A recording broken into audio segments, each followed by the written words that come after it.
work is with the Galway Traveller Movement, and the Galway Traveller Movement is a grassroots organisation founded to support the Irish travelling community in Galway City and County. Our key focus is championing the social determinants of health and adopting a human rights-based approach to address inequality and discrimination. And GTM advocates for overall mental, physical and emotional well-being of the travellers when challenging systemic racism and promoting equity in society.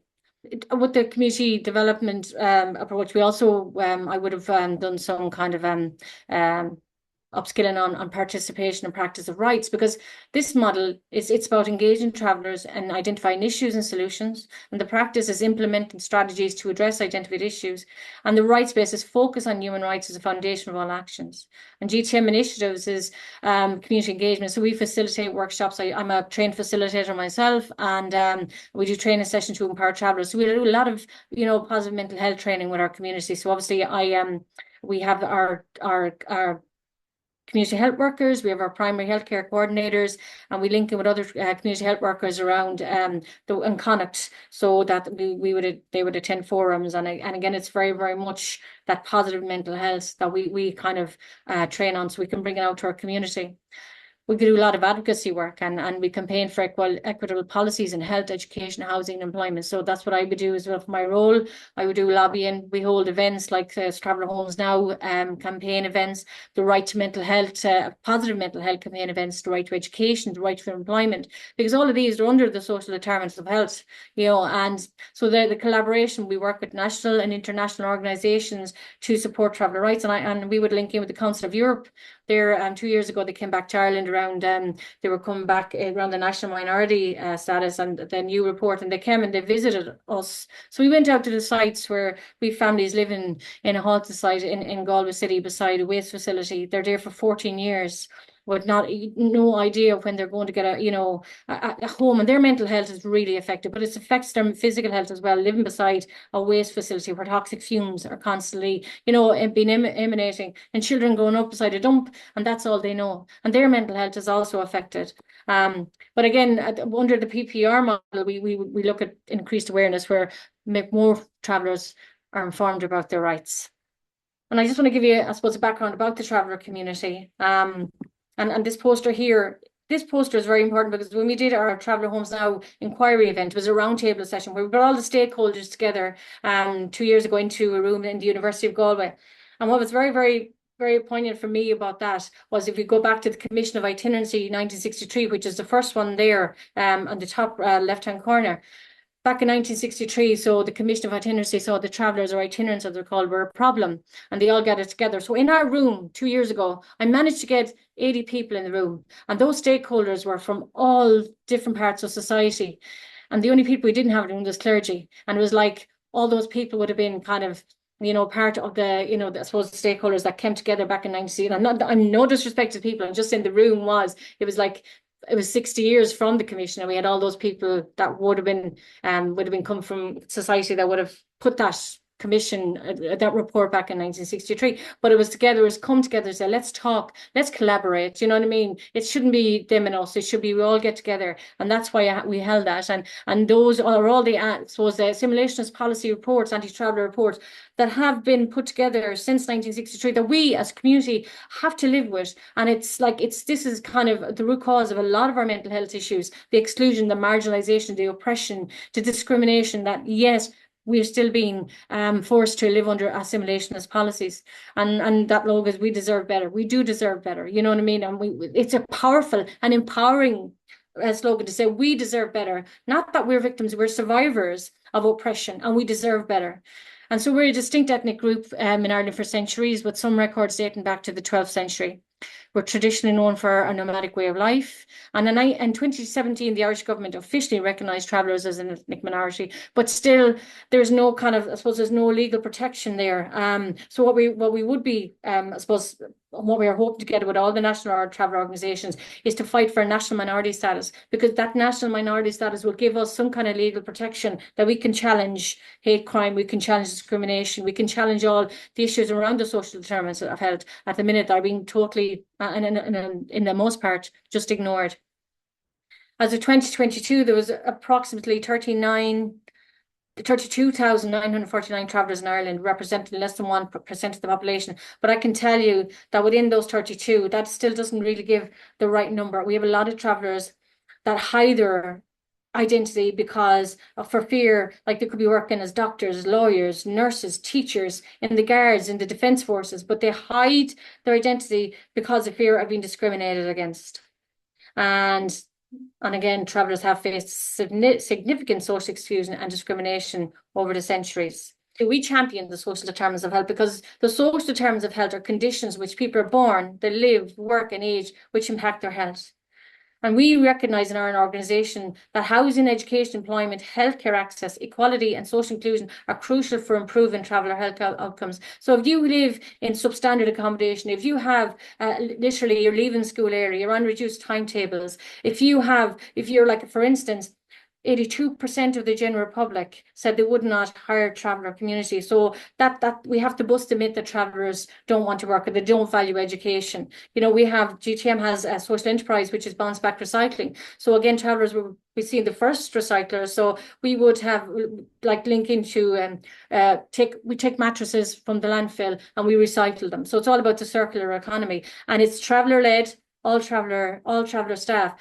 And I have to say, traveller organisations are the biggest employers of traveller. And I know when I talked about earlier about my education, about wanting to be an SNA, I couldn't even get on a panel. And I know it's because my name and where I live and my background as a traveller stopped me. And I would have the experience of having children who are severely disabled. They've all passed away now because they had a metabolic disease. So I wanted to bring my experience as a carer and work as an SNA. I couldn't, and that really affected my mental health. And it still affects me today, the fact that I felt blocked and that because of who I was, I couldn't even get on a panel. So yes, the traveller organisations are the biggest employers, but we just show that, like, you know what I mean, that we do want to work, we do want a good education. And I would say 99% of travellers who work with GTM have all got third level degrees, and we're so proud to say that. We're like role models for our community as well, to say that, you know, it's never too late to go back to education. So we work to reduce barriers in these areas, aiming to create equal opportunities for travellers to achieve better overall well-being, whether it's mentally or physically, whether it's employment, education, you know, all the different social determinants of health. And this slide is a rights-based approach to health and equality. And that picture there is one of our rallies that we got together to, and especially we see a lot of far-right ideology. We have our International Protection Act against coming to Ireland, fleeing more, coming fearing for their lives and coming to a community where, you know what I mean, like, I suppose a country of 1,000 million welcomes, but we see this hasn't happened. The far right is spreading so much here. They're trying to get the traveller community to go again, you know, our international migrants to say, oh, look, you're being housed and we're not being housed. So we have to deal with that to educate our own community that look at the issue with people come from war torn countries. They don't want to be here, but the issue with travellers is going on for decades. So we have to fight our own battle. We can't be kind of fighting against each other. We need to work together. So our strategy is rooted in belief that travellers have the right to equitable health and social services. We advocate for the enforcement of human rights, ensuring travellers access to adequate housing, quality education, eradication of racism, employment opportunities, and good healthcare, equal healthcare. And this approach not only improves individual health, but also addresses the broader structural inequalities that affect travellers. And there's some of my colleagues there, Julia Sweeney, and some of my colleagues there. And I was one of the keynote speakers there as well. And it really, you'll get me there, you'll get me in any place that I can speak about traveller human rights. This slide is just about mental, physical, and emotional health advocacy. GTM promotes initiatives to improve mental health of travellers, addressing issues such as discrimination, stress, social exclusion. We do programmes and partnerships which are designed to tackle the physical and mental health challenges unique to our community, including access to preventive care and combating health disparities. And GTM fosters a stronger sense of community and resilience among travellers, supporting their overall well-being. And this picture here is we got some funding there from Healthy Ireland and a couple of other funders, where we created the campsites and we brought the community back to the campsites. And there's Annie, one of my colleagues, and she's telling a story. She made the griddle bread, and they're her grandchildren. And you see the paper flowers, and she's in the tent. So we brought the community back to a place in County Galway, and it was about their mental health well-being. A lot of these children would have no clue of our traveller nomadic roots. So it would be the first time they were ever in a tent. We had the wagon there, we had the storytellers, we had the paper flower makers, we had the singers, we had the open fire. And bringing the community back, for the older community, Annie cried when she was was there, because she would have been on, like, lived on the side road until she was an adult. She was like, this is where I belong. This is where we belong. But it seems like through assimilations policies that we don't belong there. We've been excluded from history. We've been pushed to the margins. So then we'd have to live beside dumps to try and force us into houses. You know what I mean? But going back to our nomadic roots, was we did it twice, and we did like a pilot program. We did 2 main campsite stays, and we brought the Galway City and County in different kind of areas to different days, and it was fantastic. So hopefully we'll be able to do that again. So what we're looking for, I'm a part of the Heritage Council Traveller Working Group. We're looking to, I would say we need a Traveller Heritage, either museum or centre, where we can have this, would not only educate our own community, but to have the wider community. And this will, like, it will create employment, education, will reduce mental health issues, but it'll also reduce discrimination and open up conversation, which is very, very important. So I would be a strong advocate for that. So GTM is all about challenging race and inequality, and we collaborate with other organisations to challenge racial inequality in society, calling for accountability and systemic change. GTM's campaigns emphasise inclusion, anti-discrimination policies, culture and cultural respect. Through sustained activism, GTM continues to improve the living conditions and rights of travellers while promoting equality and social justice for all marginalised communities. So if you see here one of these posters, myself and Ashleen, who works with Galway City Partnership, and Eve is a student at Limerick, so Eve was working with us on our anti-racism toolkit. So Galway Communities Against Race and Discrimination was set up by GTM a couple of years ago to bring all the different kind of stakeholders around Galway City and even county together to advocate for, you know, reduction of discrimination and to support all ethnic minorities and international migrant applicants to come together, because, you know what I mean, there's so much discrimination going on at the minute, and we see it in the fear, and like especially around direct provision and the discrimination there. So we would do rallies, and this, I was a key, as I said, the other picture of the banner, this is part of it, and we had a load of Palestinian people there as well, and as I said, it was a fantastic day. So yes, we do a lot of rallies, and we'll go to housing for all rallies or mental health rallies. You'll find us there. So the ongoing impact. So the ongoing efforts from GTM include engaging in community programmes and public awareness campaigns to challenge stereotypes and racism. And through local traveller action groups, LTAGs, GTM works with the traveller community to develop responses to race and discrimination, empowering travellers to self-advocate and take action against injustices. These groups raise awareness about the physical and mental health impact of race and discrimination on the traveller community, and engaging with local services and state agencies to promote equality and cultural understanding. And it's about empowerment of our community to take control of your own situation. And we direct them, because we're not a service, we do advocate, we lobby, but to take control of their own situation and to you know, challenge any issues that is affecting them. So that's one of the posters we've designed for our local traveller action group. So obviously we would have done a few campaigns, and we have published some books, and one of the books is called We Need to Talk About Mental Health. And I suppose the reason, like, research shows that 6 out of 10 travellers feel their mental health is not what it should be. So the booklet was published by GTM. We're calling for the right to positive mental health, and GTM advocates for mental health, mental well-being for the travellers, respect, dignity, equality, and recognition, all principles and models of community development. And those fundamental principles are also for mental health. Our nomadic rights, to uphold the right to travel as part of our cultural identity, our cultural expression, which is an eye for valuing and preserving our cultural knowledge and skills. Like our Michelor Festival of Nomadic Cultures, which is starting from Thursday, and if you go on the michelor.ie site, we you know what I mean, our team this year is custodians, keepers of culture. So we bring different nomadic communities from all over the world together to a safe space so we can challenge racism and discrimination, but we do it under the freedom of artistic expression. So that little booklet, I have it here, and it's kind of little different kind of, I suppose, little narratives of our community, like have our voices heard, freedom from race and discrimination, freedom to be different even within our community, like for instance LGBTQI and disability, freedom to socialise, to be nomadic and travel,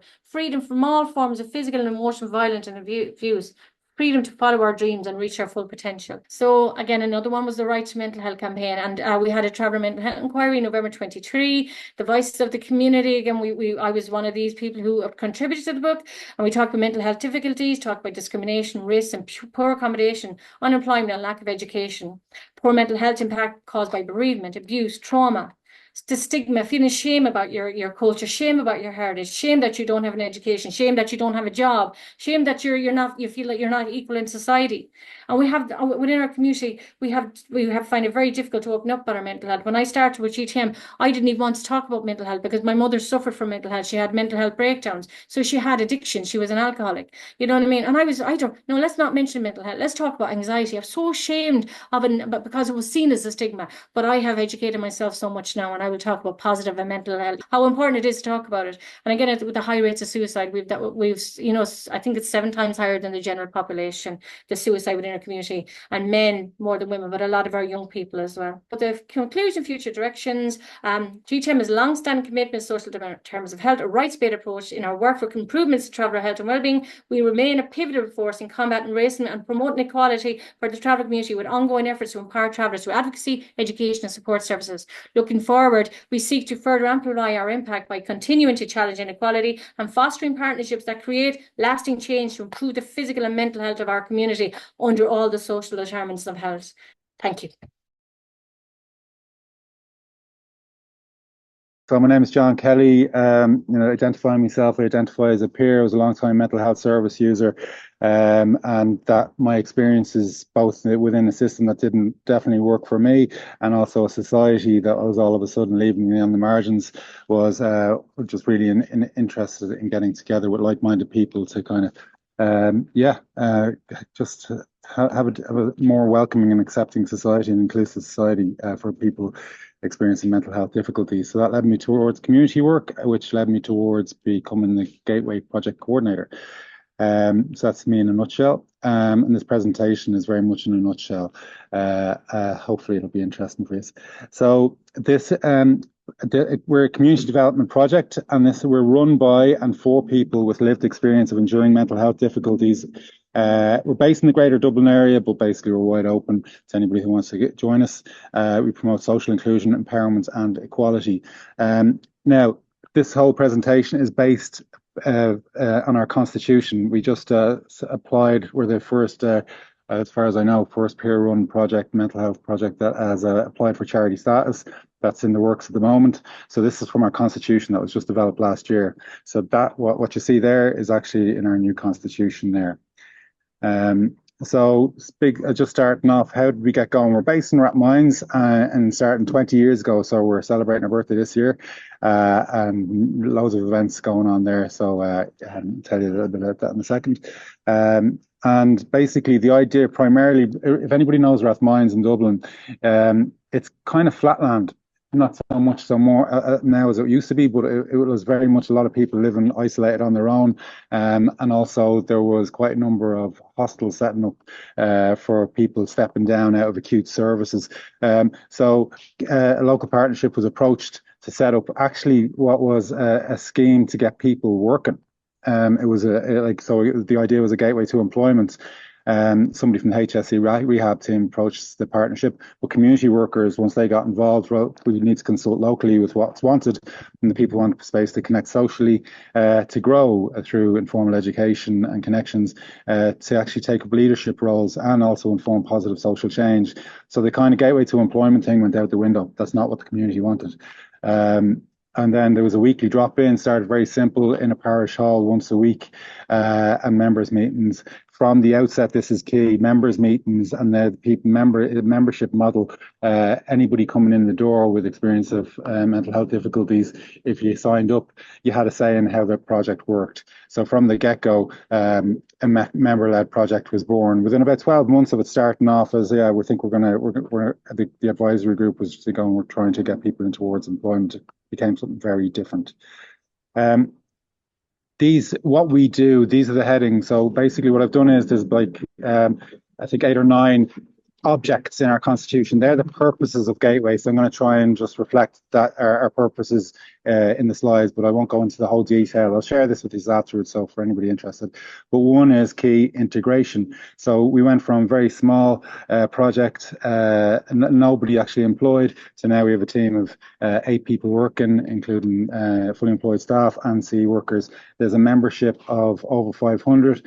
Each month we have regular attendees of about 130, and about 140 of our members have engaged in education through Gateway through 2024. And that was, so it's one of our key aims is around integration, and we also provide linkages with what's going on outside Gateway. That's really key for us because effectively we do want it to be a gateway, not a destination. What we do, again, so the emphasis on peer-led, this is really strong in our constitution. Our constitution is very much a community development informed piece. So provide peer-led social education and ensure people with lived experience of enduring mental health difficulties essential to all aspects of project design, development and delivery. And we develop the capacity of people with lived experience to work collectively in the running of the project. So they're essential to decision making. I mentioned the members meetings. The charity status application went in. That involved Gateway members. 50% of the board are members, and the board itself is over 75% would identify as peers. And then the members, we trained them as peer researchers. I'll talk more about that in a second. RAP facilitators also lead out in informal education groups such as gardening. We have a music jam here every week. We have a number of musical groups, and also, like, you know, our rights and responsibilities charter in what is actually keeps respect for each other and diversity at the heart of things was that's been written up by members. So it's very much you know, a member-led project, and members at the centre of everything. Also, in what we do, and again, numbers 5 to 8 are coming directly from our constitution. We promote a human rights-based approach to mental health, advocating for fairness, respect, equality, dignity, and autonomy, and also build our information base with regards to relevant policy and combat stigma and discrimination, and also build a project's knowledge base with regards to relevant policy. I was protesting recently with the Disability Power Ireland kind of network, and basically that was, we were out with lots of people, you know, in terms of disability, being disabled by society rather than the impairments people may have, and looking to challenge the state to get people more personal assistant hours. Down the bottom left-hand corner, you see that's actually a podcasting group, and as part of our 20th anniversary celebrations, our members are telling their stories, what led them to Gateway, and some of what led them to Gateway is very, very harmful approaches within the mental health system, coercive and restraining type of experiences that people speak about in incredible fashion. So that will be launched next year. The 4 other picture images you see is, like, 2004 was the starting point for Gateway. By 2006, you see the vision for change here. Already the Gateway group had informed this policy piece in 2006. And I suppose a big part of the lobbying from Gateway and raising awareness is about establishing peer-led projects as a practice to be, like, you know, embraced by the state and evidenced also. So the peer-led section in Vision for Change is very much informed by Gateway directly. Then the next piece over on the right of that is the development of impacts of peer-led mental health supports in the community. This is a research piece that our members led out on alongside Trinity College, and there was another project, Áras Fallán, doing this because we knew the writing was on the wall. We were funded by the community and Pobal under the partnerships, and then that was all merged under, you know, the kind of basically capitalist agenda to water down communities. And we just had to evidence ourselves because we were trying to get HSE funding. We survived, Áras Fallán didn't. It's very much depends on key decision makers in your local area, regardless how good the work you do. So we were lucky to survive. Mental health reform submission on the follow-on to a Vision for Change, which is sharing the vision. Again, we were working with mental health reform this time to really inform the new policy, the recent policy sharing the vision, to really highlight the need for peer-led programs. Very, very watered down now compared to where it was in terms of the support that's given on paper for policy, but we got it in there nonetheless. And then finally, on the very right, 2023, we did research with Maynooth Applied Social Studies Department there. Ciara Bradley led out in it with us. And that's where actually Gateway, unlike most mental health spaces and a lot of projects, in general managed to keep its doors open throughout the project, throughout the pandemic. Part of that was because we're a small community project. We didn't have the big bureaucracies to deal with. We found ways of staying connected throughout the pandemic and staying open. And this research evidences the impact of that. And it stayed open because the people wanted it open. So that's what happened. And I don't know why I'm already here. I think I've whistled through this very quickly. I really knew I only had a couple of minutes. So this is that picture is actually from our 20th anniversary celebrations, and I think Ivana Bacik is in there. So just another kind of just a representation of us trying to inform decision makers and people with influence. But at that there was a musical performed, and that's one of the creative ways which basically our members, they wrote a musical, a Gateway musical, the whole, like, it's a proper musical, and it'll be performed again soon. So invites will be going out for that. But basically, it's not just music for musical's sake. It's about highlighting the issues, marginalisation, stigma, and like just lack of access to a full active citizenship life that people face in a very creative and fun way. So that's the kind of way we operate, and that was a little snapshot about us. I hope that all made sense. I know I've been going at a million miles an hour. Okay, cheers. My name is Grainne Graham. I'm one of the co-directors of the Crisis Cafe, and it was set up in 2020 with my colleague Louise Quinn. A bit of background of us: we're both social workers, masters in social work, with postgraduate qualifications in working with traumatised children and young people and therapeutic interventions for adolescents. Our experience, I suppose, over 20 years each, was primarily providing specialist assessment and treatment and recovery to young people who were impacted as a result of abuse, and obviously mental health within that. The rationale at the time, I suppose, when we looked at what a new service might look like for young people suffering from mental health, was obviously the mental health crisis in Northern Ireland. We know that obviously at the time we launched, there was COVID, and mental health was exacerbated for many young people. Obviously, that was worsened for young people living in areas of social deprivation. I suppose even more recently, from research from the Life and Times survey 2003, we have 45.2% of 16-year-olds in Northern Ireland who have probable mental ill health, and more than 1 in 5 young people between 11 and 16 who are worried about financial pressures. There are high proportions of young people and families within the Northern Ireland population living with a relative and absolute poverty. And we know that poverty and deprivation are consistent predictors of poor mental health for young people. We were very aware from working within the statutory and working within the voluntary service of the barriers that existed in terms of young people accessing mental health, barriers in terms of 1 in 9 young people are waiting, 1 in 9 young people, or 1 in 5, even higher, waiting for over 9 weeks on a response from CAMS, mental health organisation, which is in the statutory service. The barriers also existed for young people in terms of relying on maybe exposing their mental health difficulties to the parents, and parents not always being as responsive as what was needed. So I suppose for us it was very clear what the way forward was. It was that young people were able to receive the right support at the right time, and that's one of our strap lines that we'll use and the young people we use. We knew that we needed to provide a response to the young people who are waiting in the community with escalating mental health. Many of those issues that could be really addressed through quite a directive lens and a directive approach to mental health, and an approach that lifted these mental health issues and de-escalated them. We knew that the service needed to remove barriers. We knew that location was really important, obviously, for all young people, and even more so for young people who were coming from areas of social deprivation. It needed to be, right in the heart of where they had access to public transport. Accessibility being really important in terms of we need to get over the issue around consent, being able to provide this service for young people, and being able to ensure that it was drop in, that any young person come to our door can receive a service.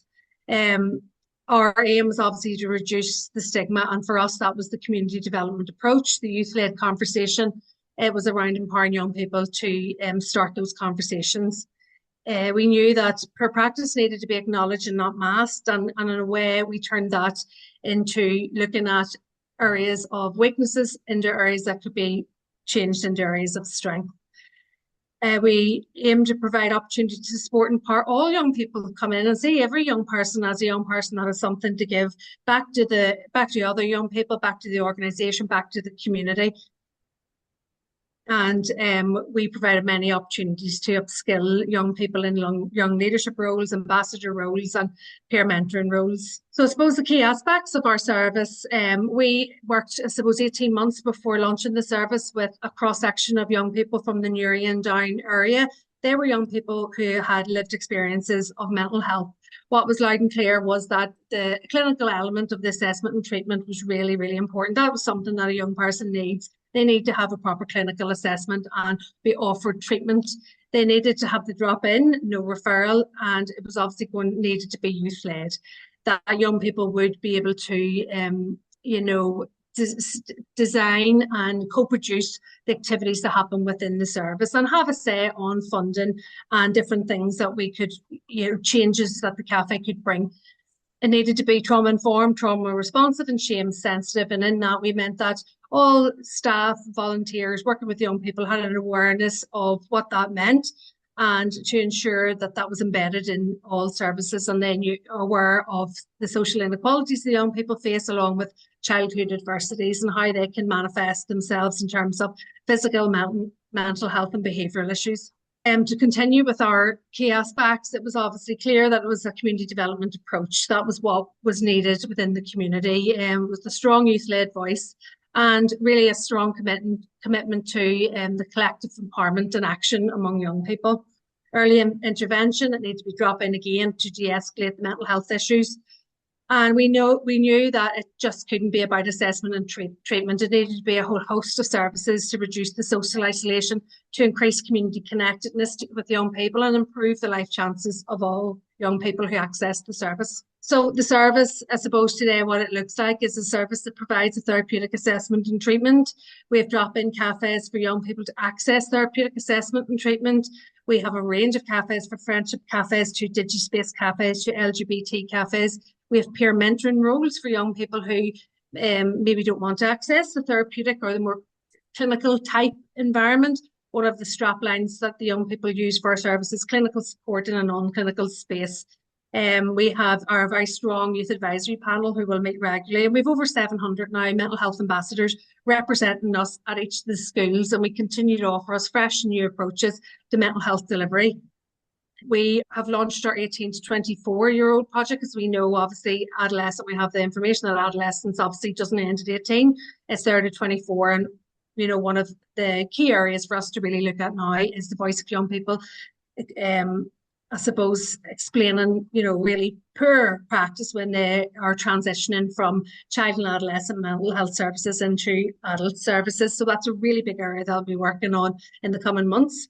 We provide consultation and training then to other schools, to other organisations around best practice in the community and youth mental health. And I suppose looking forward, we are in the process of just nearly finalising our research where 4 years plus in terms of this model. And, our aim is to be able to offer people a model that can be lifted at different parts, and we can provide that consultation and training and how that can be embedded into lots of different organisations providing support for young people.